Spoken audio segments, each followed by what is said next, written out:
But I'm a benevolent dictator in the studio. Well, that's a really good thought, but I think we'll do it my way. I like you, Eminem. Go to some store. I like it when that happens, but you know what? Please. I went to do this solo, and I just listened to all the guitar players that everybody else listened to: Jimi Hendrix, Eddie Van Halen, Jimmy Page, all that stuff. So when I heard Van Halen for the first time, I thought, oh wow, he does this guitar solo, Eruption, on his album. So I thought, you know, if it's good enough for Eddie and he's the gold standard, then I should do the same thing. So again, I wanted to do my best, and I just wanted to. So that's something that I've always tried to do. Is every time I make a record, I try to come up with a little short guitar piece that I can do to go with. So I did this thing called Nagasaki, and I didn't like how it came out in the studio. I was feeling really down about it, and it was the one time when I got unanimously overruled by the rest of the band because I said, "Oh, I'm not going to put it on the album." They said, "Oh, yeah, right you are." It's like, it's going on the album, dude. And I'm glad that they overruled me. And now here's the thing. I spelled it wrong. I spelled it with the letter E at the end, not the letter I.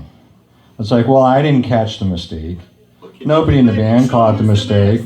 Oh, the art director at the record label didn't catch the mistake. Nobody's proofreading. They don't care. You know what? That record label, they couldn't even spell. I can show you like 4 different albums, and they spelled my name 4 different ways. It's like, so nobody's paying attention, but it's like, it's all fun. It doesn't matter. The whole concept of the piece is just, well, you know, like atom bombs going off, right? It's like, well, it's all fun and games, and nobody cares until you get a phone call. Say, hey Rex, there's this Japanese magazine. It's the #1 rock magazine in Japan. They are sending their top journalist to LA. He's going to meet you in LA. They're going to fly you out to LA. Yes, the good old days when there was plenty of OPM, which is other people's money. You know, so I had to go fly out to LA to meet with this journalist. And then I'm like, He's like, so, you know, we have an interpreter.